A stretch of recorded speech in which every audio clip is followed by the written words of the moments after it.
Hello and welcome back, hopefully, to our last lecture in our discussion of nutrition and metabolism. And so we were talking about energy balance, that caloric intake equals calories burned leads to a constant weight. And so we were talking about how appetite control, appetite is our desire to seek food, amount of restraint we have is our self-control, and then food availability determines our caloric intake. Our calories burned, or our total energy expenditure, is going to be a combination of our basal metabolic rate, which is about 60 to 75%, the cost of our physical activity, and of course time and intensity is going to increase that caloric burn. And then there's something called diet-induced thermogenesis, and that's that heat created due to the types of food that cost for digesting certain types of food and processing certain types of food. And so I gave you the sad news that diet can't really change your basal metabolic rate, other than if you have more lean muscle mass and if you're not starving yourself. Those things have a play on basal metabolic rate. And then two, you can play just a little bit with the types of food that you're consuming as far as that diet-induced thermogenesis. And so one of the major problems in healthcare and in our country and other countries around the world is obesity. And so that's where we have the most common nutritional disorders involve caloric imbalances, particularly obesity. And so this is an excellent done TED Talk on that subject.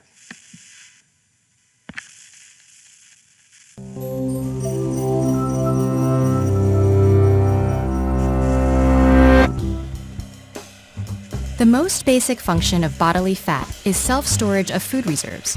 In prehistoric times, natural selection favored genotypes that could endure harsh conditions by stocking the most fat. With chronic malnutrition being the norm for most of human history, genetics evolved to favor fat storage. So when did body fat become problematic? The negative impacts of being overweight were not even noted in medical literature until as late as the 18th century. Then, technological advances coupled with public health measures resulted in the betterment of the quantity, quality, and variety of food. Sustained abundance of good food enabled a healthier population to boom economically. Output increased, and with it, leisure time and waistlines. By the mid-19th century, being excessively overweight, or obese, was recognized as a cause of ill health, and another century later declared deadly. What is the distinction between being overweight and being obese? A calculation called the BMI breaks it down for us. For example, if someone weighs 65 kilograms and is 1.5 meters tall, they have a BMI of about 29. Obesity is a condition of excess body fat that occurs when a person's BMI is above 30, just over the overweight range of 25 to 29.9. While BMI can be a helpful estimate of healthy weight, actual body fat percentage can only really be determined by also considering information like waist circumference and muscle mass. Athletes, for instance, have a naturally higher BMI. So how does a person become obese? At its most basic, obesity is caused by energy imbalance. If the energy input from calories is greater than the energy output from physical activity, the body stores the extra calories as fat. In most cases, this imbalance comes from a combination of circumstances and choices. Adults should be getting at least 2.5 hours of exercise each week, and children a whole hour per day. But globally, 1 in 4 adults and 8 out of 10 adolescents aren't active enough.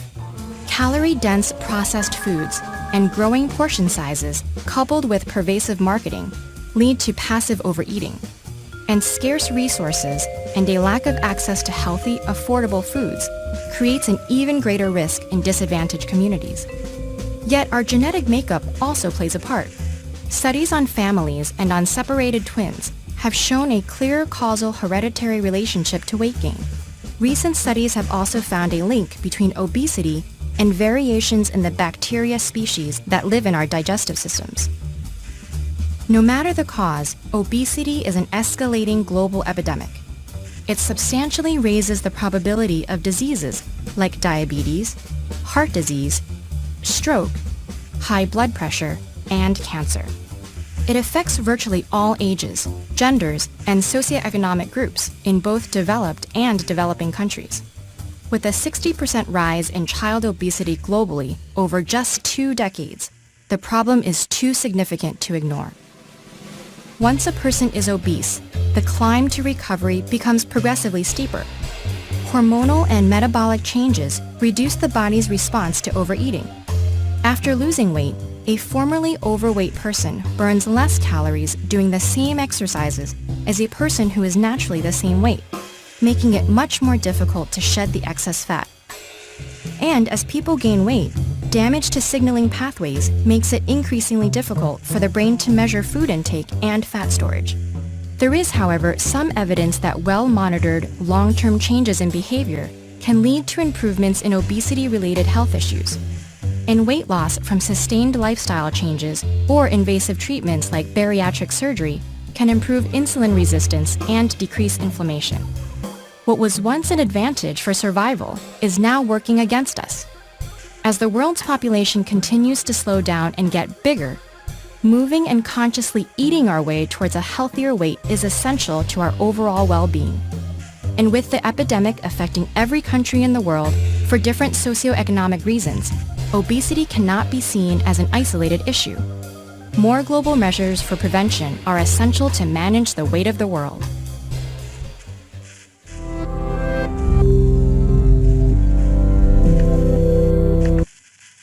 Okay, so I don't know if you've ever thought of obesity in the terms of evolution, but yes, the people that are on the earth today have ancestors that survived hardship and scarcity, and so it's sort of understandable that particularly some people more than others have metabolism that is going to cause them to conserve energy and also to store fat.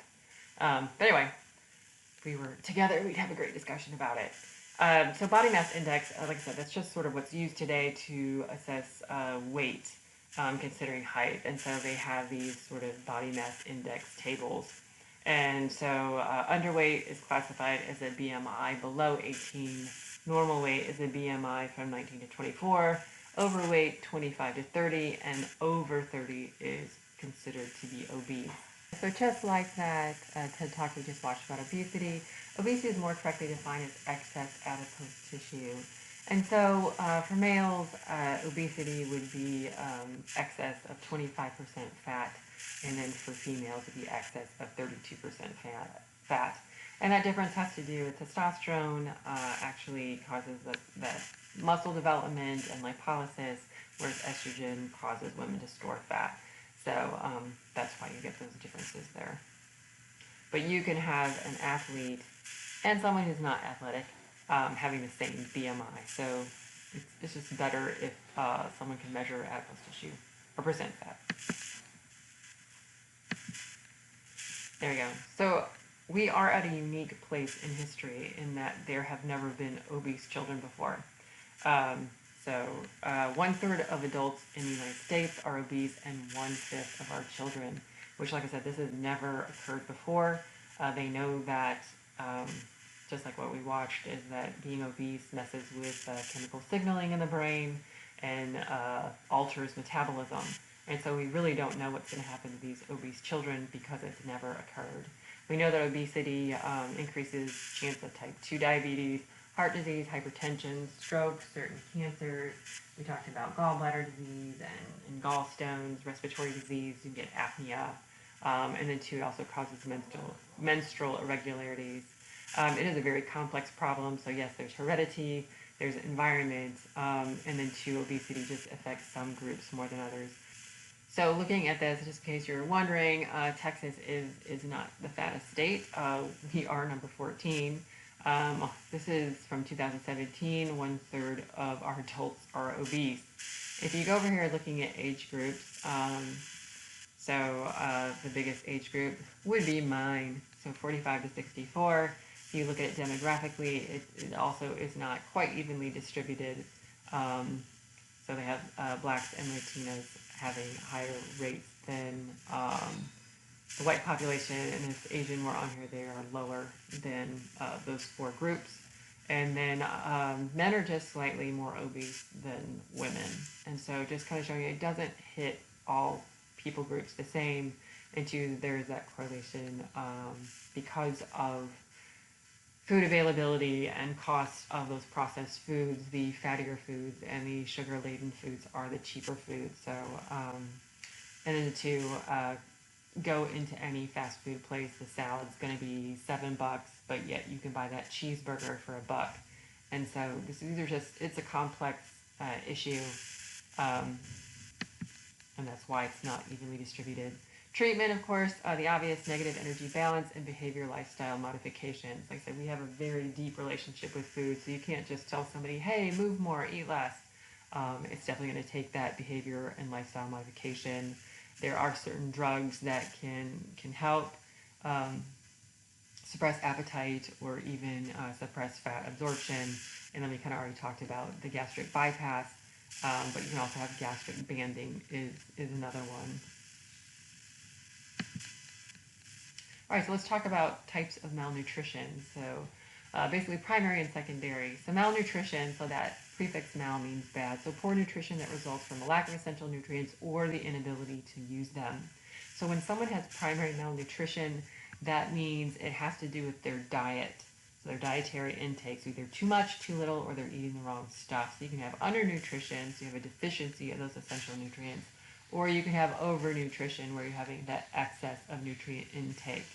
But we know when someone is malnourished, it's going to have an effect on energy. You're going to get muscle wasting, increased fractures, just basically disease, increased risk of hospitalization, falls, reduced mobility, and then can affect your moods, and it also affects the immune system, so increase of infection. So we know it's not good to be malnourished. Another type of malnutrition that you're going to run into clinically, this is secondary malnutrition. And so this has nothing to do with the diet, but basically individual characteristics or disease states makes that diet insufficient. And so there are some diseases that increase nutrient needs. Some cancers actually, in response to tumors, the body will raise the basal metabolic rate. So that's where you get cachexia, which is that wasting syndrome, that extreme weight loss that you see in cancer, that muscle wasting, so any chronic disease. Also the end stages of AIDS, emphysema because it takes so much energy for them to breathe. So increased nutrient needs because of a disease, not because of their diet. Increased loss of nutrients, so things like Crohn's disease, that irritable bowel syndrome, just so that's an autoimmune disease where the intestine are being attacked, and so irritable bowel, so yeah, frequent bouts of diarrhea. Someone can have pernicious anemia, so that lack of intrinsic factor, they can't absorb B12, or they can't absorb iron for other reasons, or two, cystic fibrosis leads to a blockage of the pancreatic duct, so you don't get adequate digestion or absorption. So that's what's called secondary malnutrition. So your patient's disease state will affect their amount of nutrition. Of course, there's starvation. I don't know if you watched the show Naked and Afraid. I have it recorded, and so yeah, during this time at home, I've been watching a bit of Naked and Afraid. But a healthy human can survive about 50 to 70 days without food. Totally needs the water. But that starvation, just overall lack of nutrients, is marasmus. We talked about kwashiorkor, that protein starvation. But yeah, so symptoms of starvation: low blood pressure, slow pulse, chills, dry skin, hair loss, poor immunity, clearly. Eating disorders, anorexia nervosis, that's self-starvation. And then bulimia, that's that binging and purging. So those are just all examples of starvation. All right, so if you are losing steam, I kind of need you to take a little break. You can pause me, but I'm going to keep going. So this is in your notes, and this is one of our primary objectives, so you understand what happens when the body's in the fed state or the body's in the fasting state. So whether we're absorbing nutrients or whether we're post-absorptive state.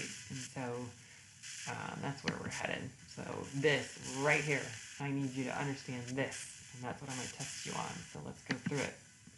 All right, so just some understanding. So catabolic, anabolic, steady state. So sometimes we're building, sometimes we're burning.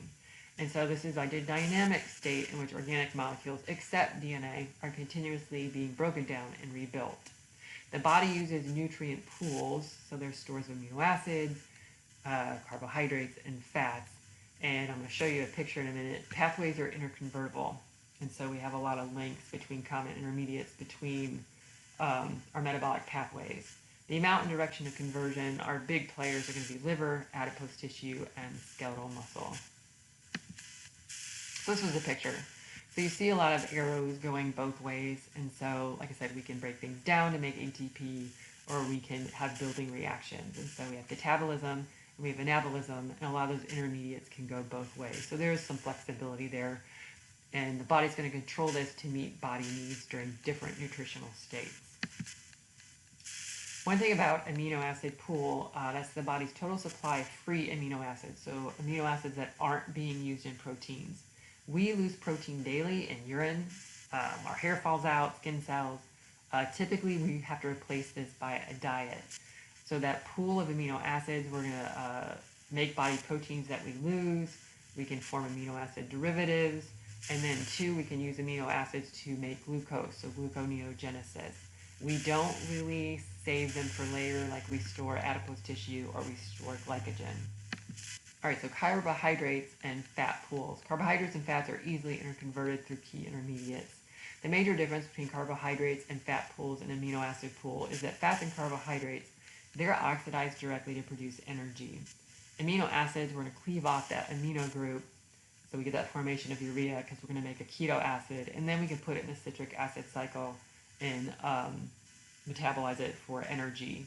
Excess carbohydrates and fats can be stored as glycogen or as adipose tissue, but the amino acids are never stored as protein. So we don't have a protein storage unit.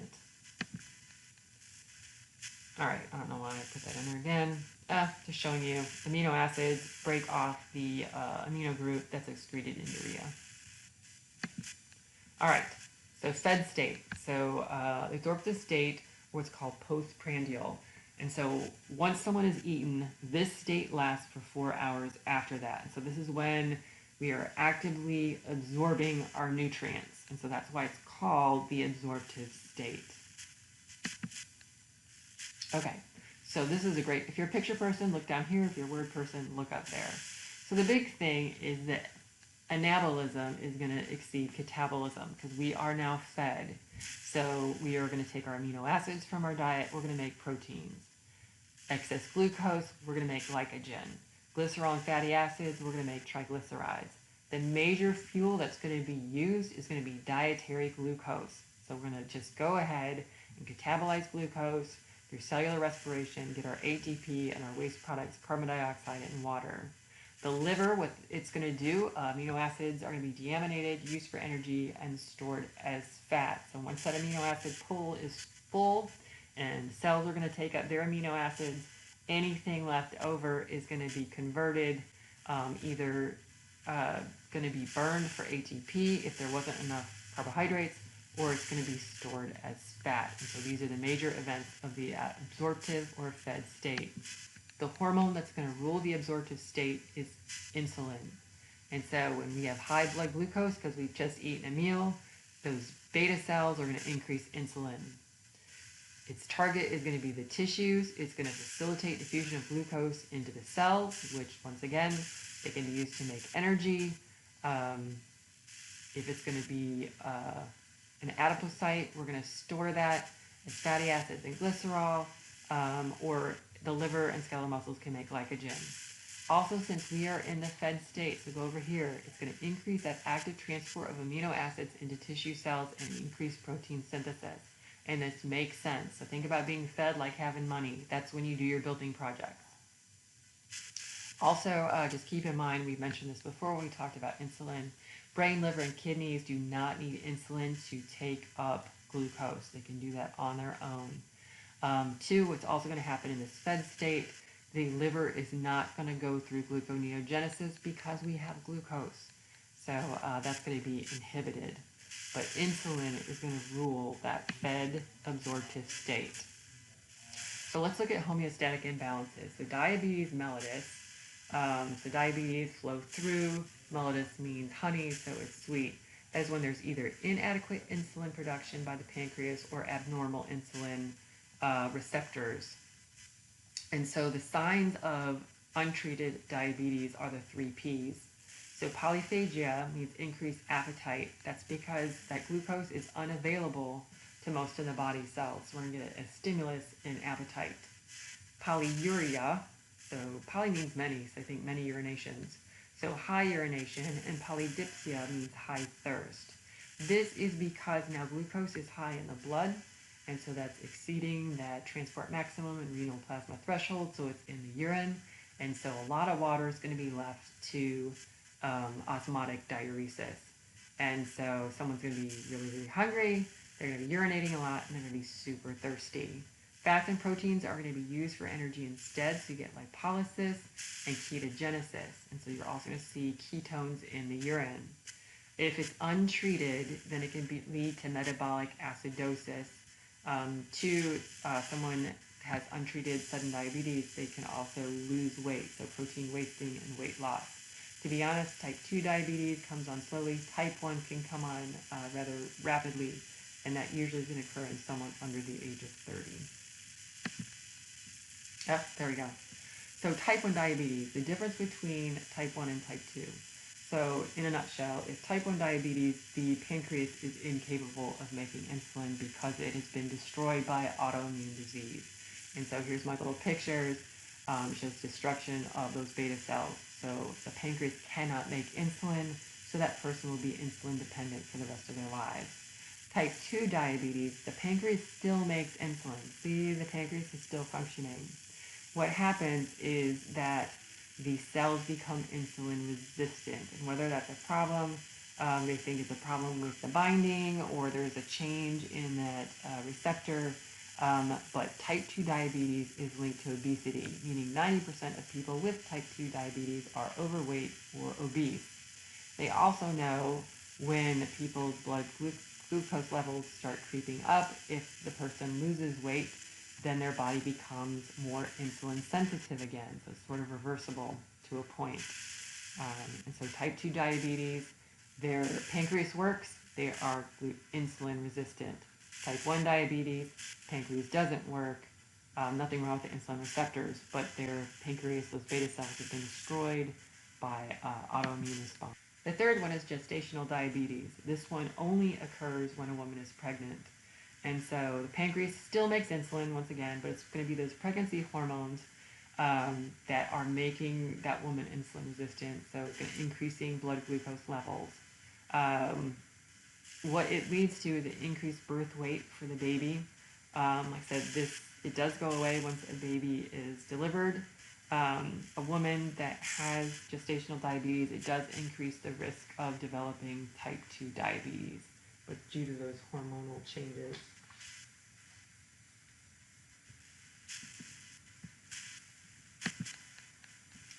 So other homeostatic imbalances. So you can have too much insulin as well, so excessive insulin, that's hyperinsulinism. It causes hypoglycemia. So insulin lowers blood glucose levels, so if you have too much insulin, you can have hypo, low, glucose, glycemia in the blood. And so when that occurs, anxiety, nervousness, disorientation, unconsciousness, even death, or just angry. And so that's going to be treated by sugar ingestion. They're just showing you if you consume a lot of simple sugars, you get a sugar spike. The body responds by secreting too much insulin, and then you get that drop, and then you get that temporary hypoglycemia. So that's what they mean by the crash. All right, so how do you know? A normal blood glucose when someone is fasting is going to be less than 100. And so that's just kind of the number that I want you to remember. So normal blood glucose levels less than 100. If we were in lab, we would be doing this and we would have gotten to measure yours. So I'm terribly sorry. But just kind of remember that less than 100 is that healthy. If someone's creeping up 100 to 125, like I said, that's when someone's pre-diabetic. And if someone is overweight, then they would recommend that they try to lose weight and then come back later and check their blood glucose again. All right, so we have covered that fed absorptive state. So once again, if you need a break, you go ahead and pause me, but I'm going to keep going because we just have this fasting post-absorptive state left. So let's do it. So fasting, so now you are in between meals. You are precisely 4 hours after your meal. So we've already absorbed our nutrients. There's nothing to absorb now. So now it's the post, so after that absorptive state. All right, so what's happening? So in this, in that post-absorptive state, it kind of makes sense. Catabolism is going to exceed anabolism. So now we're going to break things down that we had already stored. So proteins can be broken down to amino acids. Glycogen is going to be broken down to glucose. Triglycerides can be broken down into glycerol, and fatty acids. The major fuels, glucose can be provided by glycogenolysis, so we're going to break down that glycogen storehouse and use that. Gluconeogenesis can occur, so the liver can make glucose from non-carbohydrate sources, and then using fatty acids and ketones to make energy, so to make ATP. The liver metabolism, amino acids, like I said, we already said, is converted to glucose, gluconeogenesis. So it goes amino acids, keto acids, and then it can build glucose. That breakdown of fats for energy is called lipolysis. And so, like I said, that ketogenesis, formation of ketone bodies from fatty acids for energy.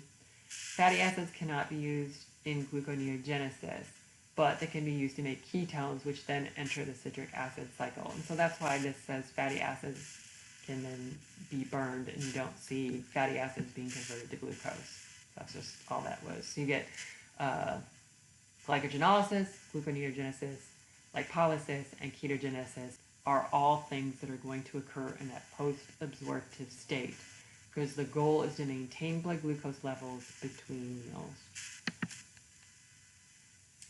Yep, and that's just showing you that magical organ, the liver, is responsible for all of that. And so this is what they mean by blood glucose is going to go to your brain, because your brain likes glucose. After, once the glucose runs out, if someone's in starvation, it can convert to use ketone bodies. All right. So the hormone that's going to rule that post-absorptive state is glucagon, because the glucose is gone. So low plasma glucose is going to stimulate those alpha cells to release glucagon. Glucagon is going to stimulate that glycogenolysis and gluconeogenesis. That is going to raise blood glucose levels. And then to insulin and glucagon are antagonistic. So once glucose goes up, we also get insulin. We're also going to stimulate fat breakdown, which is called lipolysis. So it's going to increase plasma fatty acids, and fats are used by certain tissues for glucose sparing. So the heart is a big one that can use fats, glucose sparing. All right, so that glucose sparing, let's talk about it a little bit more. So that saves glucose for the organs that need it the most. So brain, red blood cells can only use glucose. During prolonged periods of fasting, the body uses more non-carbohydrate sources to conserve that glucose. The brain's going to use the bulk of it, but it can switch about 3 to 5 days without food. The brain can start to use those ketone bodies as a fuel source. Other body cells can switch a little easier than the brain. The amount of fat in a body is going to determine how long a person can survive without food. Like I said, you get those ketone bodies, and then you could get ketonuria, so ketones in the urine. All right, so hopefully you got all that from that. Let me see. Ketogenesis, gluconeogenesis, prolonged fasting, days. Yeah. Okay, cellular. When someone fasts, that's when they're going to start breaking down their proteins. And that protein is the last resort. Your body doesn't like wasting. Okay, so hopefully now this picture hopefully makes sense to you. So catch-all figure, hopefully you see the breakdown products and end products of digestion. So carbohydrates, we're going to get glucose. Proteins get amino acids, fats are going to get glycerol and fatty acids. Highest energy per pound, that's going to be your fats. Which are stored and how? So triglycerides, long-term energy storage. Glucose can be stored as glycogen in liver and skeletal muscle, or can be converted to fat. Proteins, excess amino acids are converted to glucose or fat by the liver. They are not stored. Which are for energy and which are more for building blocks. Carbs and fats are more for energy, and amino acids are more for building blocks. And which conditions lead to metabolic acidosis? I corrected it on your notes, but basically untreated diabetes. Fasting is going to lead to formation of ketone bodies, so ketosis. You can get ketonuria, but that metabolic acidosis, that is when diabetes is untreated. All right. That's it. Enjoy your day. That wraps up nutrition and metabolism.